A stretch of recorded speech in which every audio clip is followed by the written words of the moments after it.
Olá, meus irmãos, que a graça e a paz do Senhor Jesus esteja com você.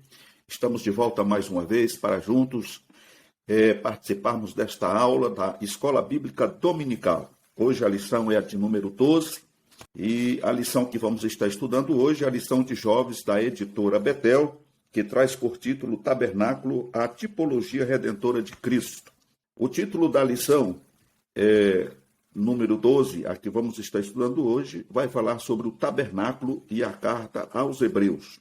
O texto de referência está registrado em Hebreus, capítulo 3, do verso 1 ao 6. Os irmãos que têm aí a sua Bíblia, pode estar fazendo esta leitura. Nós vamos adiantar o tempo aqui, já partindo para o texto áureo, ou o versículo do dia que diz: porque não temos um sumo sacerdote que não possa compadecer-se das nossas fraquezas, porém um que, como nós, em tudo foi tentado, mas sem pecado. Hebreus capítulo 4, versículo 15. A verdade aplicada diz: a epístola aos Hebreus mostra a superioridade de Cristo. E como sempre, temos 3 objetivos em cada lição. E a de hoje, primeiro, é entender que o Pentateuco e Hebreus se complementam. Segundo, compreender a tipologia bíblica. E, em terceiro lugar, destacar que Jesus é superior a todos os rituais. A introdução diz: quando falamos de tabernáculo, na visão mosaica era algo terreno.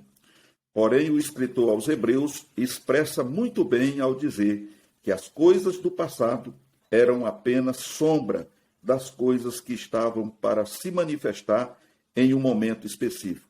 Então, mais uma vez, nós vemos aqui na introdução a palavra sombra, figura, e todas essas coisas apontavam para manifestar o momento específico de Jesus Cristo se apresentar ao mundo. Então, tudo aquilo que nós vimos no Antigo Testamento apontava para um sacrifício perfeito.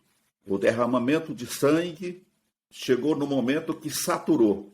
Então, era preciso fazer algo de uma vez por toda para que, finalmente, o homem pudesse ser liberto dos seus pecados. E por meio da graça nós fomos salvos.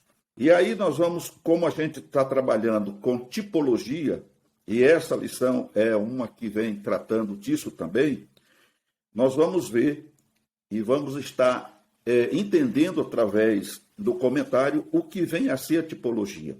A tipologia é o uso de figuras e símbolos. Esse é o primeiro ponto.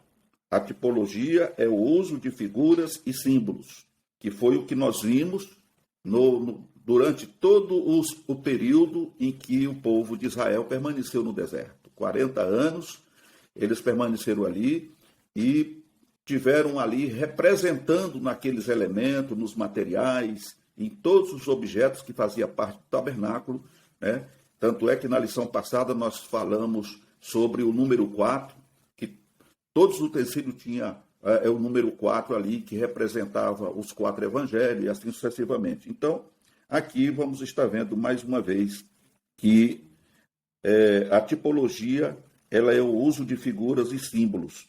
O escritor aos Hebreus usa a expressão sombra dos bens futuros, designando que algo maior veio em relação ao tabernáculo, que foi Jesus Cristo.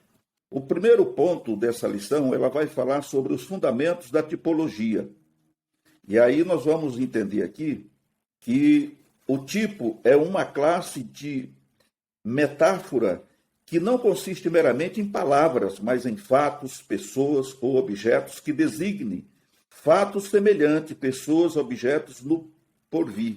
Dentro deste conceito existe o tipo e o antítipo. O tipo podemos dizer que é o objeto de uma verdade a ser assimilada, ou uma lição a ser extraída, enquanto o antítipo é a figura verdadeira, ou seja, o cumprimento do que fora predito. Então, quando a gente pega esse tipo e antítipo, o que é que está querendo dizer aqui? Toda vez que alguém levava um animal para ser sacrificado diante do sacerdote ou pelo sacerdote, aquele animal, seja aquela ovelha, seja um boi, seja um novilho, aquele animal ele estava sendo um tipo do antítipo que era Cristo, que iria fazer um sacrifício perfeito. Então, é como o escritor aos Hebreus está dizendo, era uma figura ou uma sombra do que viria na plenitude do tempo. Então, quando a pessoa colocava a sua mão sobre a cabeça do animal, ele estava transferindo para aquele animal o seu pecado. Então, ele era degolado. Porque sem derramamento de sangue, não há remissão de pecado. É isso que a palavra nos mostra. Então, aquele animal morria, derramava o seu sangue para remir o pecado do pecador.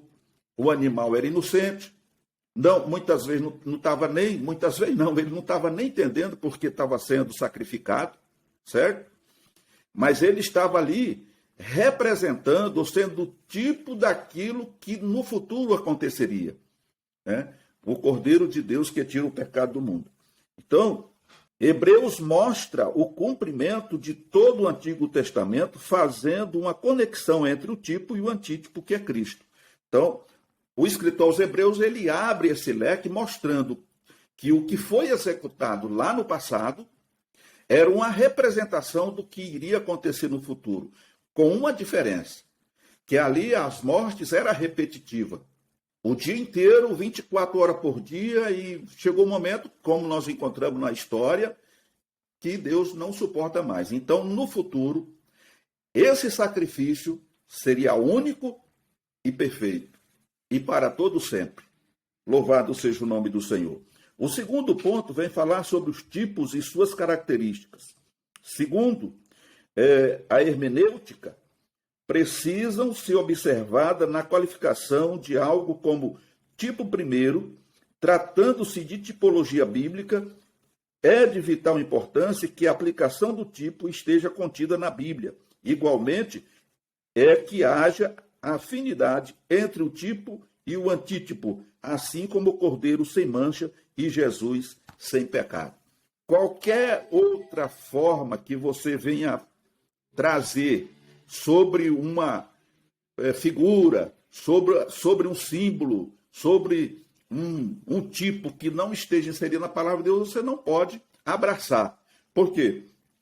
A exigência de Deus, através da lei entregue a Moisés, era que o pecador precisava levar um animal perfeito, sem mancha, não podia ser aleijado, não podia ser cego, então tinha que ser o melhor animal que você tinha, para que pudesse ser feito ali. Porque isso apontava para quem? Para Jesus, que era sem pecado. Em tudo foi tentado, mas não pecou.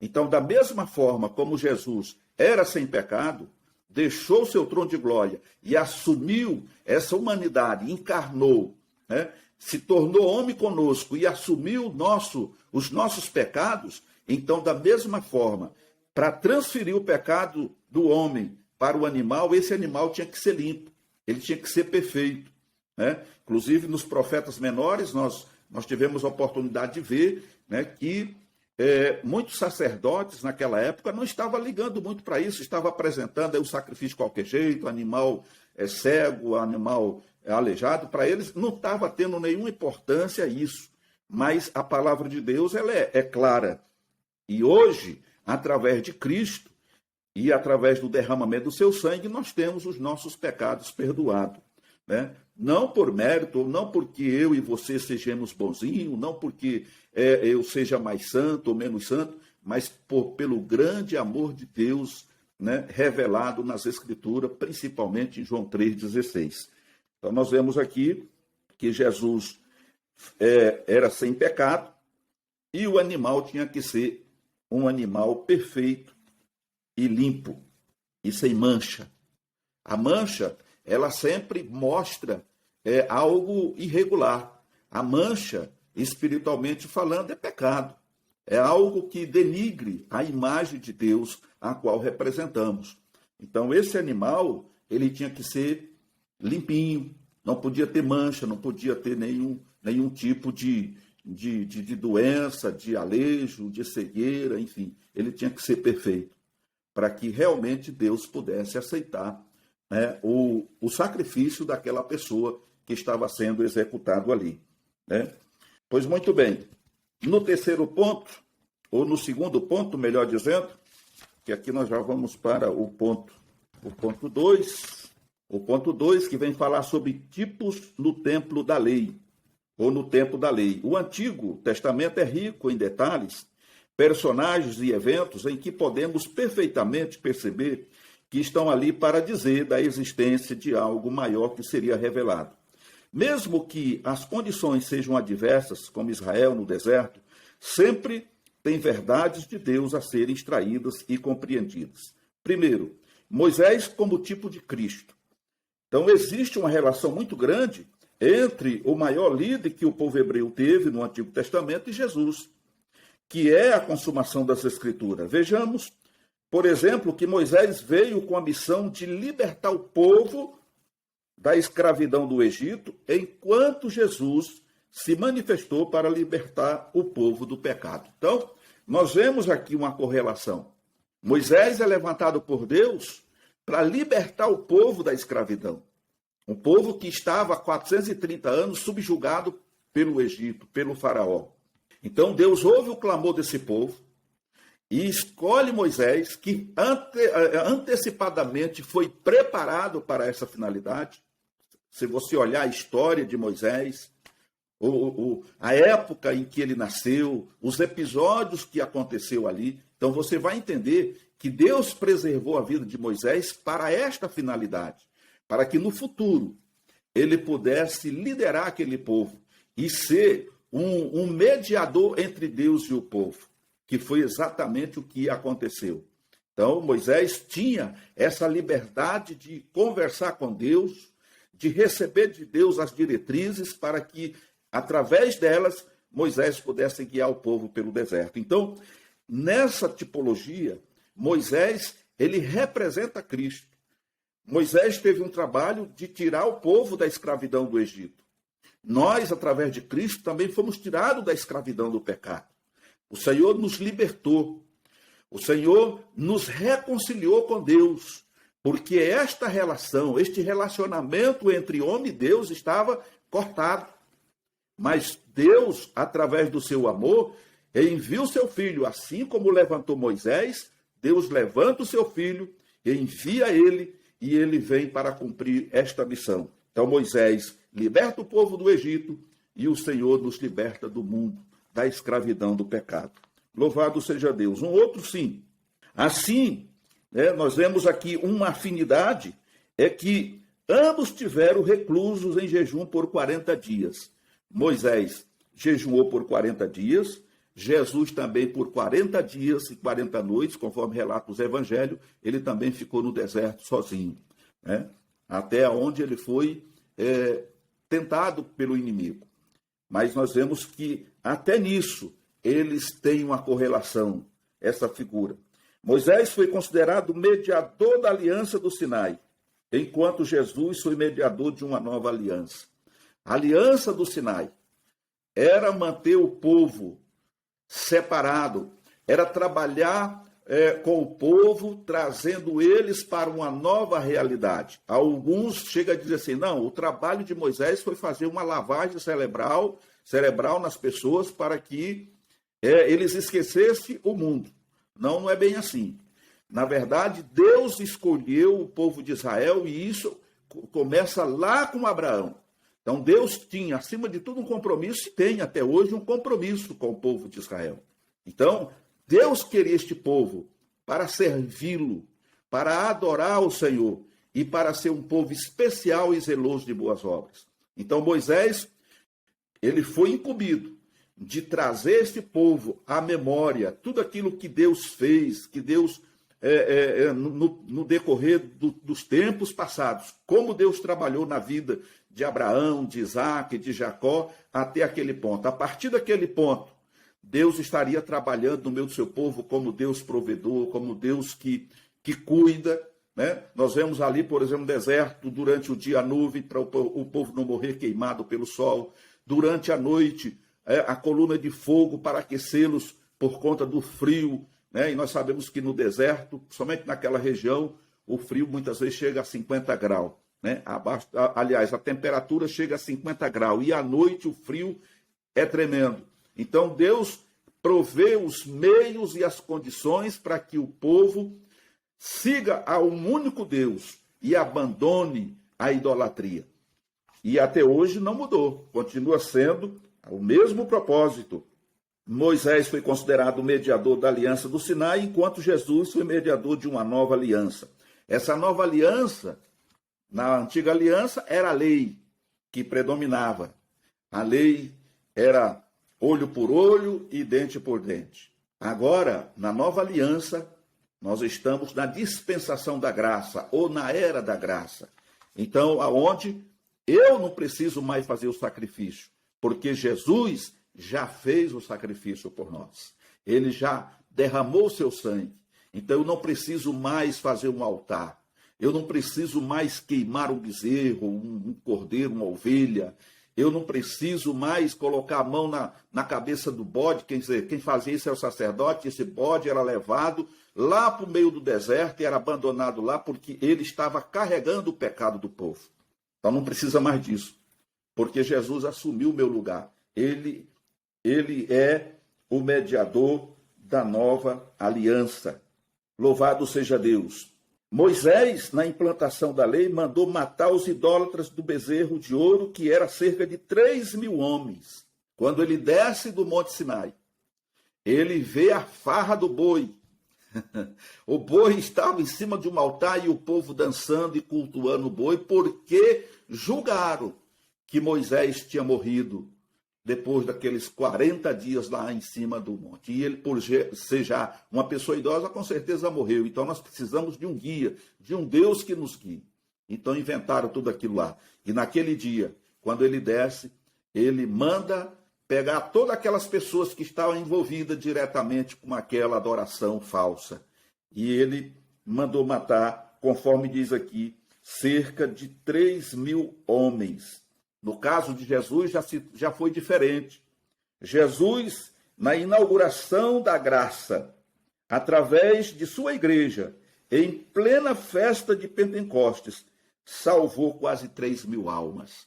Então aí a gente vê o que a lei fazia, o que a lei mandava fazer. E vemos agora na dispensação da graça, as pessoas não sendo convencidas pelas armas, pela maneira cruenta de se fazer as coisas, mas agora sendo convencida através da palavra de Deus.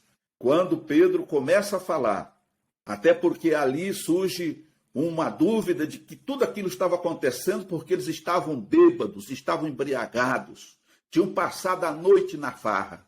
E Pedro começa a falar e começa a contar dos profetas, de como foi apresentado a vinda do Messias, como aconteceu, e o que estava acontecendo ali nada mais era do que a descida do Espírito Santo, uma promessa do Senhor Jesus, de que ele estaria vindo para ficar conosco para sempre.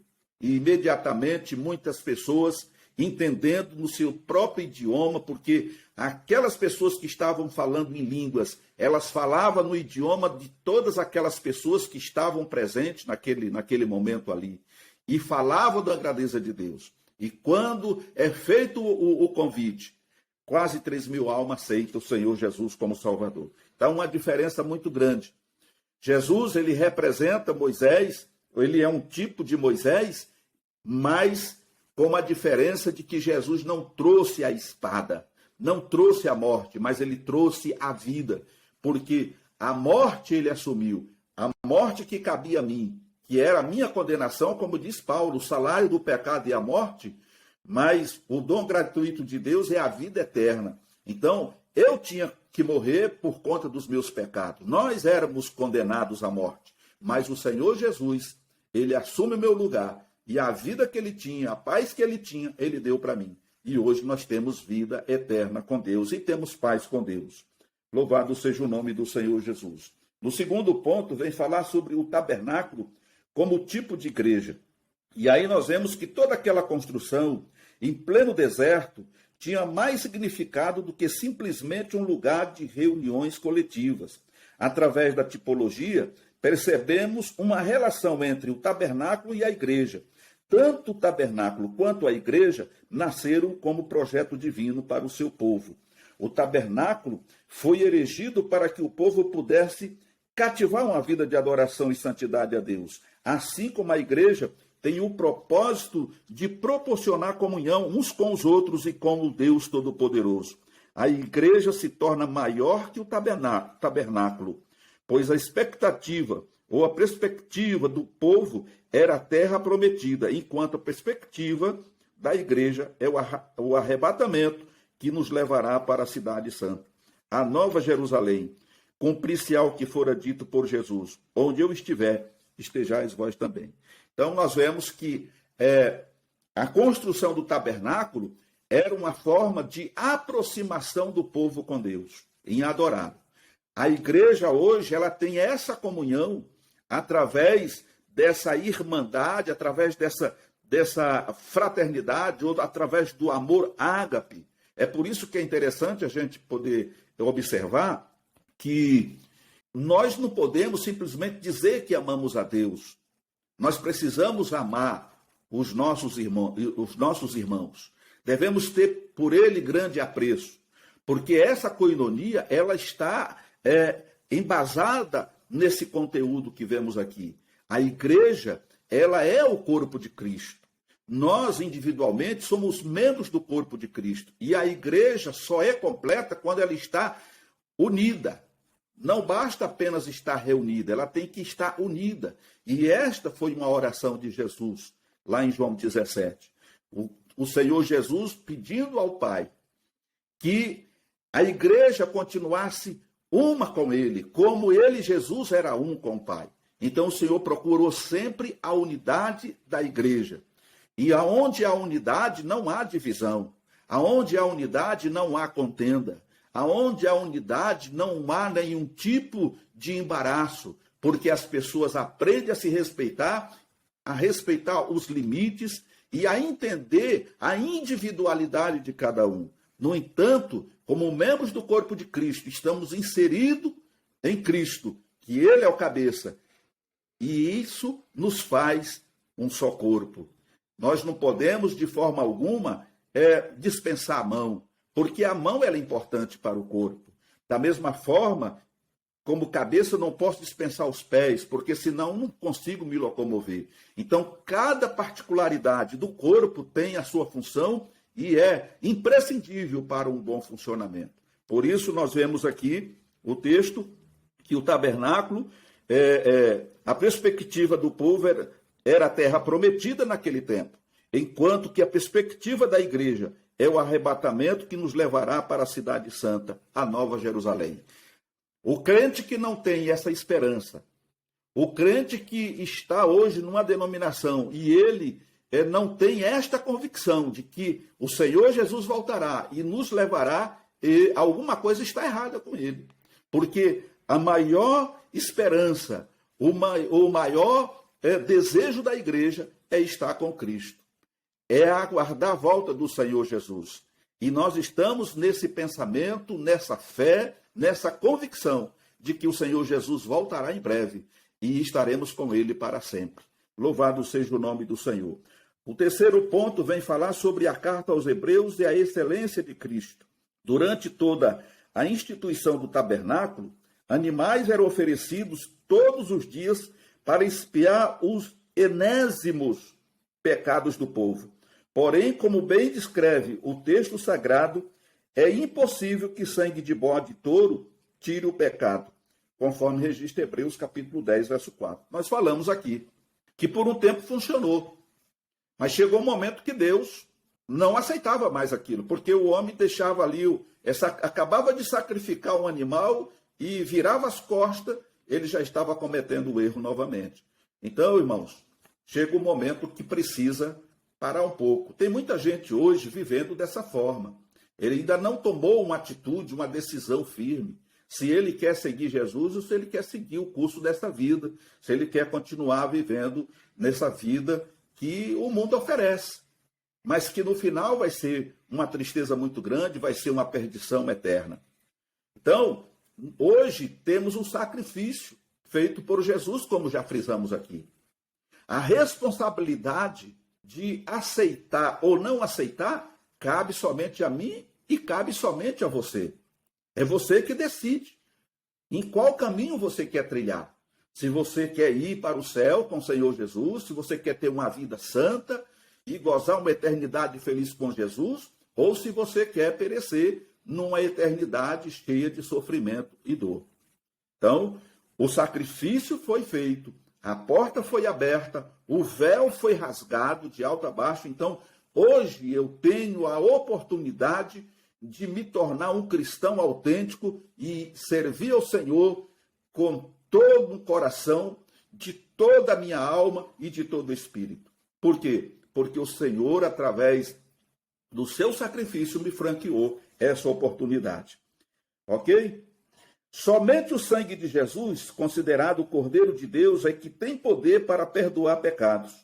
A remissão de nossos pecados é através do sacrifício do sangue de Jesus.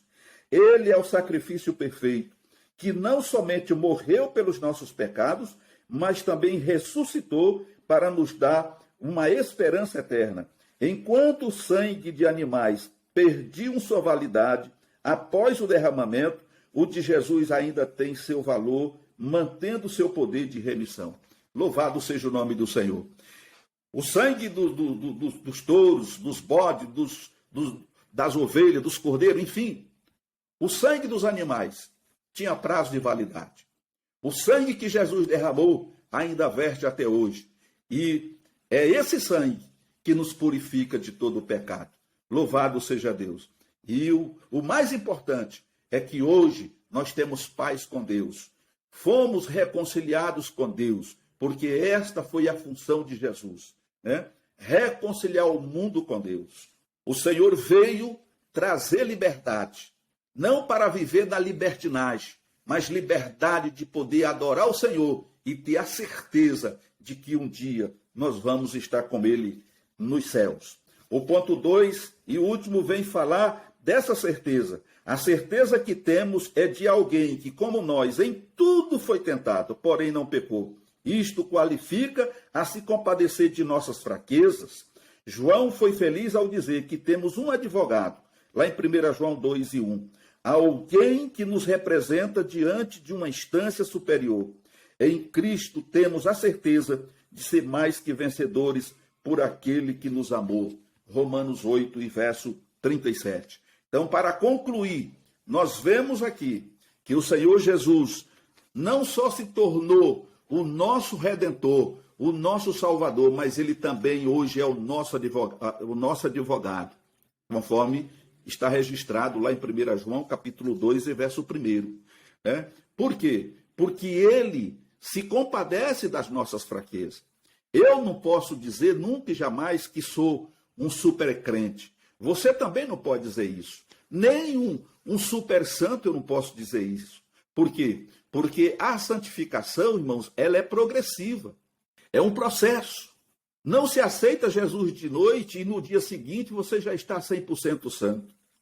Nesta vida, através dessa carne que puxa para baixo, nós sempre vamos estar falhando. No entanto, a importância de tudo isso é que eu e você precisamos reconhecer que somos faltosos diante de Deus, que somos falhos diante de Deus, que as fraquezas muitas vezes nos leva a cometer algo que entristece o coração de Deus. Mas quando temos esta certeza, esta convicção de que somos falhos, nós temos razões e motivo para nos arrepender a todo momento.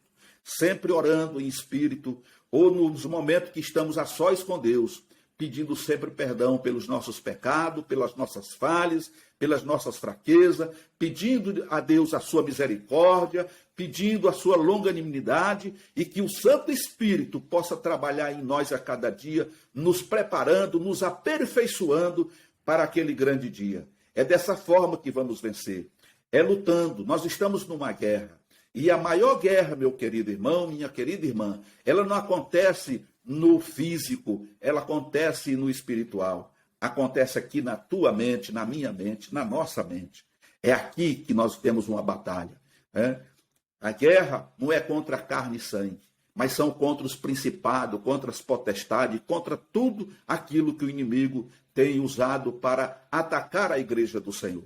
Então, eu tenho a minha guerra diária, você tem a sua guerra diária, mas é como se diz aí no adágio muito popular, aquele que você alimentar mais é que vai se tornar vencedor. Se você tiver uma vida voltada para Deus, compromissada com Deus, buscando o Senhor de todo o teu coração, com certeza você vai vencer o mundo. Você vai andar em espírito. E quem anda no espírito ou em espírito não cumpre os desejos da carne. Então, essa é a palavra que o Senhor nos deu. Esse é o entendimento que eu chego através desse comentário.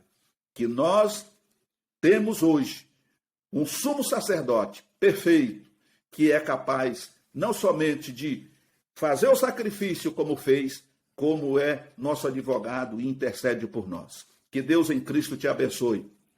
Querendo Deus, voltaremos numa outra oportunidade.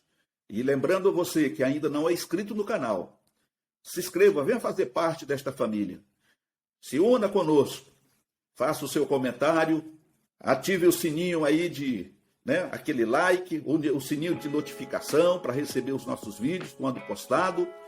Dê aquele positivo, aquele like, isso é muito importante para nós e para o canal. Compartilhe esse vídeo com os seus amigos, parentes, nas suas redes sociais, enfim, tudo pode e com certeza nós vamos crescer nesse trabalho que estamos realizando para Deus e o nome do Senhor será glorificado. Fique na paz do Senhor Jesus.